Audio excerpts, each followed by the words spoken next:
साथियों, मैं हूं आपका साथी doctor Anthony Raju, advocate supreme court. और आज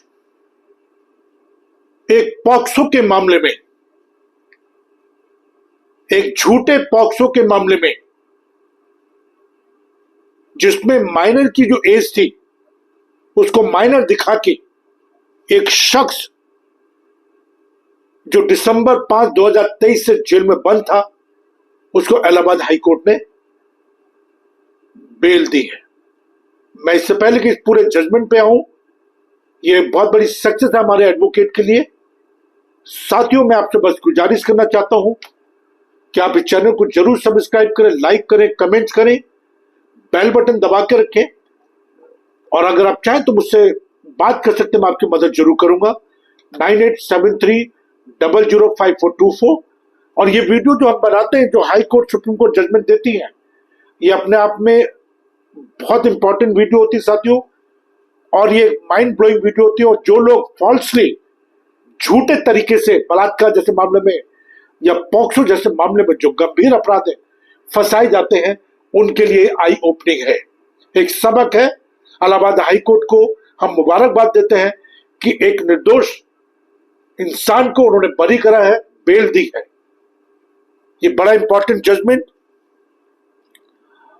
और the Allahabad High Court has directed that in cases of sexual offences against children, police must ensure that a medical report determining the victim's age is drawn up at the outset and is submitted to the court without any delay. The court said discrepancies in the victim age in POCSO cases can substantially affect the rights and liberties of the accused. The Allahabad High Court has granted the bail to the Ghaziabad resident Aman alias One, who was lodged in the jail since December 5, 2023, last day in POCSO case.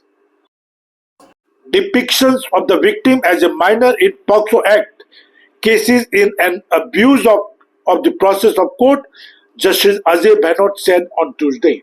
Excellent judgment, mind-blowing judgment साथियों। ये उन लोगों के लिए सबक है जो झूठे पॉक्सो के मामले दर्ज कराते हैं आपसी रंजिश के कारण, ह्यूमिलिएशन के कारण या पैसा ऐंठने के कारण। और मैंने हमेशा कहा है साथियों कि अगर आपने कोई अपराध नहीं करा है तो उससे डरने की जरूरत नहीं है, बिल्कुल डरने की जरूरत नहीं है। 3 चीज पर हमेशा हमें काम करना चाहिए। सबसे पहले बहुत इंपॉर्टेंट है कि एक अच्छे एडवोकेट से, जिसको पॉक्सो के बारे में अच्छी नॉलेज हो, उससे आपको अपने इस केस के बारे में चर्चा करनी चाहिए, मशवरा करना चाहिए, अपने एविडेंस पे काम करना चाहिए। और आपको ये बिल्कुल मान लेना चाहिए कि अगर आपने अपराध नहीं करा तो डरना नहीं है। इलाहाबाद हाई कोर्ट की जजमेंट, इलाहाबाद हाई कोर्ट को मैं मुबारकबाद देना चाहूंगा कि उन्होंने एक बेगुनाह इंसान को बचाया है साथियों। और आप अगर इस टाइप के किसी मामले में फंसते हैं तो मैं आपकी मदद जरूर करूंगा, और मेरा कर्तव्य भी है एक मानवाधिकार कार्यकर्ता के रूप में, एक एडवोकेट के रूप में मैं आपकी पूरी मदद करूंगा। और मैंने जैसा कहा है कि आप मुझे कॉल करके बात कर सकते हैं 9873005424। इस चैनल को जरूर आप सब्सक्राइब करें। एक अच्छा एडवोकेट, एक अच्छा अधिवक्ता आपके केस में बहुत मदद करेगा, ये मैं बार बार कहता रहा हूं। इलाहाबाद हाई कोर्ट का ये जजमेंट तारीफ काबिल, जिसमें उस शख्स को बेल दी माननीय कोर्ट ने। और ये कब होता है? जब हम अपने केस को अच्छी तरह से रिप्रेजेंट कर पाते हैं, अपनी पिटीशन को हम ढंग से लगा पाते हैं, हम अच्छी तरह से आर्गुमेंट कर पाते हैं, हम माननीय जजेस को समझा पाते हैं। और साथियों, ये बिल्कुल क्लियर है, मेरा मानना है कि अगर हमें मालूम है कि हमारा झूठा केस है और अगर हम इस केस को हार जाते हैं या हमें बेल नहीं मिलती है, तो यह हमें मान लेना चाहिए कि कहीं ना कहीं हमारी तरफ से कोई चूक हो गई है। जय हिंद।